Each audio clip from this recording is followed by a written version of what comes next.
ازاي اوصل للتوازن النفسي؟ اولا يا صديقي، علشان توصل للتوازن النفسي لازم تعرف ان انت مكون من شيئين. الشيء الاول وهو الطين اللي هي المادة، والشيء الثاني وهي الروح. والانسان جواه فراغ، فبالتالي انت جواك نوعين من الفراغ، الفراغ المادي والفراغ الروحي. عشان توصل للتوازن النفسي يبقى لازم تعرف توازن بين الفراغ المادي والفراغ الروحي، تقدر تتعامل معهم الاتنين، مش تبقى مركز على جانب ومقصر في الجانب التاني. ازاي؟ مثلا تلاقي شخص مهتم جدا بالجانب المادي اللي هو جانب الجسد، تلاقي الشخص ده بياكل كويس، بينام كويس، بيلعب رياضة، تلاقي جسمه حالته كويسة وصحته كويسة، بس دايما تلاقيه بيقولك انا مش مرتاح. تقول له ازاي؟ ده انت شكلك كويس جدا وصحتك اي حد يتمناها. يقولك معرفش بس انا مش مرتاح.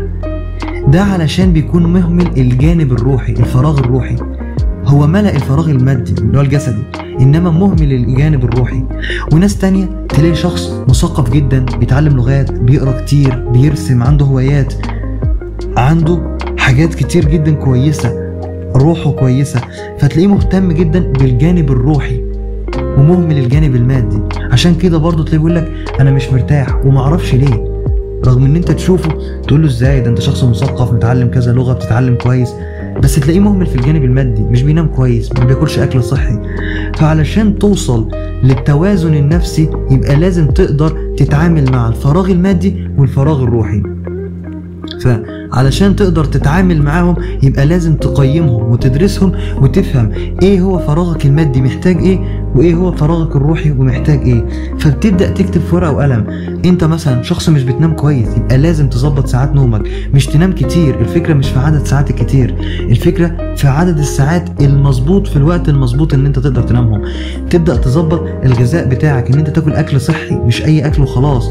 تبدأ تلعب رياضة، تعمل وتمارين تنفس عميق وتأمل. ولو ما تعرفش تمارين التنفس العميق فكنت اتكلمت عنها قبل كده في فيديو، ممكن ترجع له، وما تنساش وانت راجع تعمل فولو للصفحة. طيب ده بالنسبة للجانب المادي.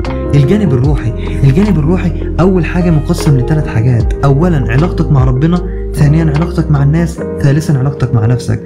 أولا علاقتك مع ربنا، لازم تكون عندك ورد يومي للقرآن بتقراه، حتى لو صفحة واحدة تكون بتقراها بتركيز. صلاتك تكون مظبوطة جدا ومنتظمة، تحاول ان انت تصلي ركعتين قيام ليل.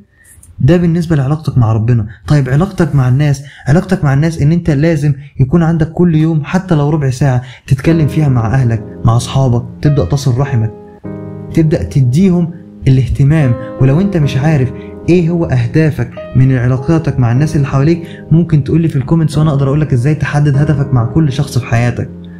طيب بالنسبة لرقم 3 علاقتك مع نفسك. علاقتك مع نفسك دي مقسمة لجزئين. الجزء الاول وهو جزء الاهداف، ان انت محدد اهدافك، بتطور من ذاتك عشان تبقى حاجة قدام في المستقبل وتوصل للي انت عايزه. طيب الجزء الثاني وهو الهوايات والترفيه، ان انت لازم يكون عندك في يومك هواية، حاجة بتخليك مبسوط علشان تقدر دايما تكون عندك طاقة ان انت تنجز مهام كتير جدا. فيبقى لازم تقسم علاقتك مع نفسك لجزئين، جزء اللي هو اهدافك وتبدأ تكتبها وطموحك اللي انت عايز توصل له، هتوصل له ازاي وليه اصلا محدد الهدف ده. الجزء الثاني وهو الترفيه والهوايات، ان انت لازم في يومك تبدأ تشوف الهوايات اللي كنت بتعملها وتخليك مبسوط، سواء مثلا الرسم، القراءة، المشي.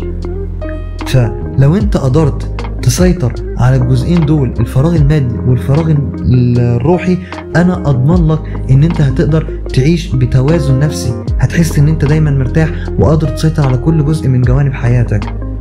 انا هنا بقدم لك كل يوم محتوى عن الصحة النفسية وتطوير الذات وتحسين علاقتك بنفسك قبل علاقتك مع الاخرين، وبقدم برضو جلسات ارشاد زواجي واسري واستشارات نفسية وجلسات. فلو انت عندك اي مشكلة تقدر تتواصل معايا او تسيبها لي في كومنتس، ولو انت مش حابب تسيبها في الكومنتس ممكن تتواصل معايا على رسائل الصفحة، وانا اكيد هكون موجود في مساعدتك. ويا ريت ترجع تشوف الفيديوز القديمة، هتفيدك جدا وهتطور من صحتك النفسية. وافتكر ان دايما في مساحة نفسية بنقولك استمتع بوقتك يا صديقي.